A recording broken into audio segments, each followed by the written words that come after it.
Hey YouTubers, how are y'all doing? This is DevStro. Hope everything is going well for you. Things are going well for me. I know I haven't been around as much, but I've still been painting. I'm in the process of buying a house 1,600 miles away and preparing my family for a cross-country move, so needless to say that has cut into my painting time just a little bit. But I think maybe I got a little bit burnout on the Menoth stuff, so I've gone back to my roots.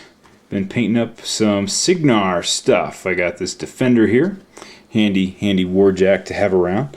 When I first started painting up Cygnar stuff, I just painted up what I thought looked cool without really regards for synergy or seeing what worked with what really well. So I'm trying to go back and maybe fill in some gaps in my collection and add some things that play well with one another. So here's the Defender. Nice big warjack. This is the old style, not the new multi-part plastic kit. And then I did up a Stormclad. Well, I gotta zoom out a little bit, get his banner pull in there. This guy's pretty cool. I think he might be my go-to jack with his. He's got reach. Love the reach. He's got really decent armor. And he's got a high power and strength. I think it's 19 on the sword with the electro leap going on. Yeah, so there's this big old blade there. Yeah. And last but not least, good old Rowdy. Come out and say hi, Rowdy. He's a first character jack that I have done. And he's the ironclad chassis. This is one that's kind of Striker's pet jack. He's got the extra armor from it's called buckler, but I think this is extra armor or the gauntlet or something. I'm not sure. And he's got his little shard invasion seal there, letting us know he participated in that. So that's a Rowdy. And then it's not just jacks. You need somebody to control the jack. So bring out some warcasters.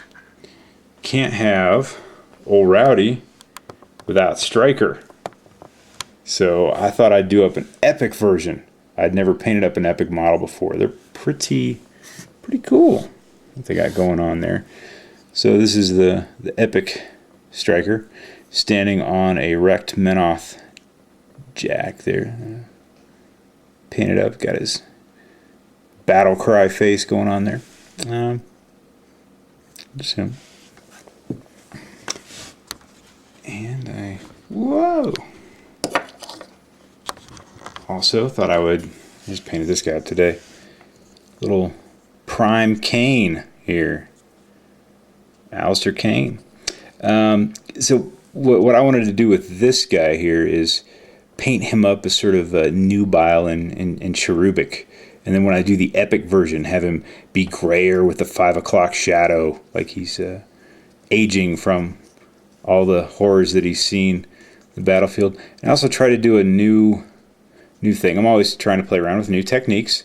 So here what I was trying to do is, instead of just using the Devil in Mud wash, I was following the painting guide in the Forces of Cygnar book, and it had said for the leather color to do a wash of a brown ink and the leather and some water. So I tried to make my own wash to do it. I don't know if I'm that happy with it. I think I might just go back to good old Devil in Mud. There he is. Pew, pew, pew, pew. Anyway. And why not paint up Cara Sloan? I think she's one of the first models I got for Cygnar, but never got around to painting her up. But there she is, and then this is the way I was trying to do her hair. I've always tried to do blonde hair by using a yellow as a base, and it ends up looking very cartoony, like manga-y, I think, or anime maybe. I don't know. So that's her hair there.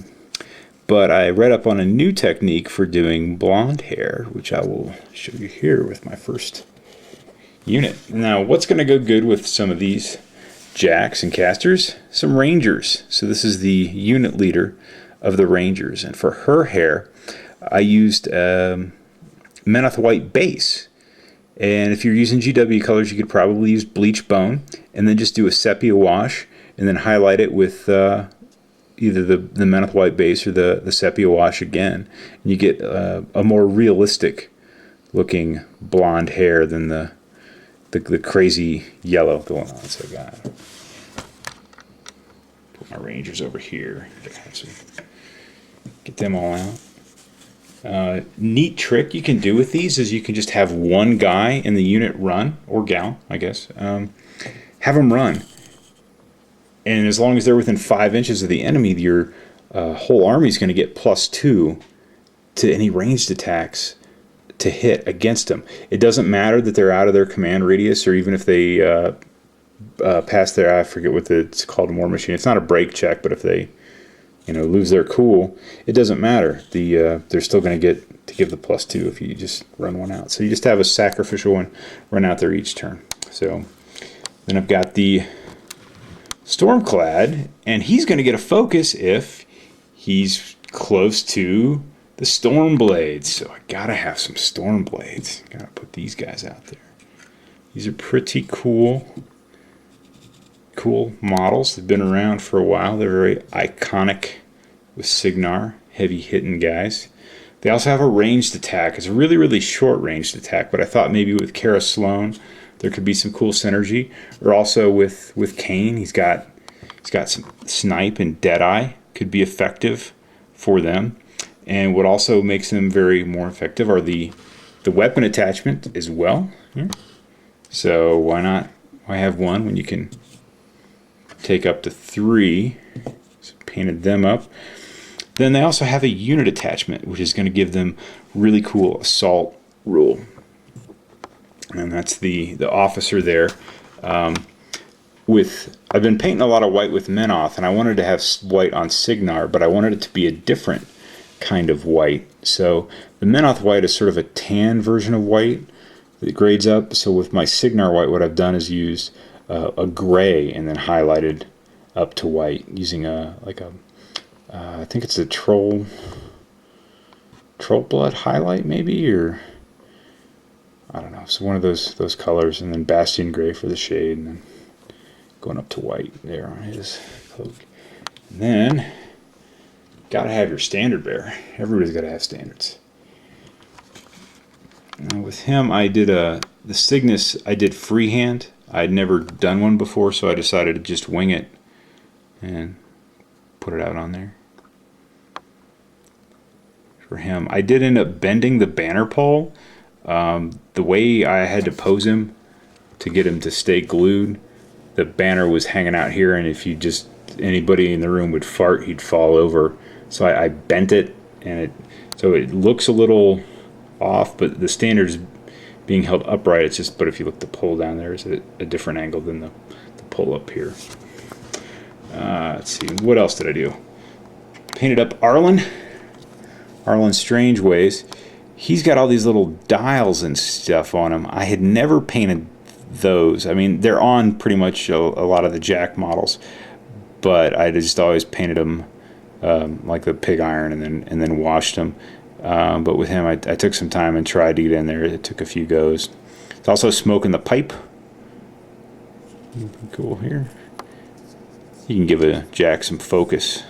He'd work well with the Stormclad. I can if he's marshaled, he kind of gets a pseudo focus. He can give him one focus, and if the Stormclad starts within I forget how many inches, 3 inches of the Stormblades, he gets another. So I can run him at almost full focus without sucking it from my caster. And there's Rupert Carvalho, the Piper of Ord. I don't know, he's kind of like a dirty hippie or something, walking around barefoot out there on the battlefield, but he's got some neat in-game effects. And maybe I always like playing bards in D&D, so maybe someday if I play D&D again, I can use this as my mini and have a bagpipe and bard out there on the battle grid. And continuing the trend of epic models, Epic Iris, huh? Who doesn't love Epic Iris? I tried to do the face tattoo. She's got a little lightning bolt under her eye. It didn't come out as good as my last tattoo technique. I don't know if my Mixing was off. She's on this very cool base as well. I don't know what it... is it supposed to be something on a building or a rooftop? Is it a chimney? Where does the smoke come out if it is? I don't know. Just this weird thing on the battlefield that she likes to sit on top of. And spent a lot of time on her little cloak there as well. Shading and highlighting. So that's that. That's what I've been up to. I don't even know if I can fit it all in the frame. It's about 2 months doing all this. I also took a little break and painted up another Malifaux crew. There'll probably be another video coming up right about the same time as this one. So thanks a lot for watching, and if anybody's a North Coast gamer in the Cleveland area, drop me a line. I'm gonna be living there in June. Let me know where the cool places to hang out and get some games in of War Machine or Malifaux or Warhammer Fantasy or 40K or Magic the Gathering or Advanced Squad Leader or yeah, that's about it. Cheers.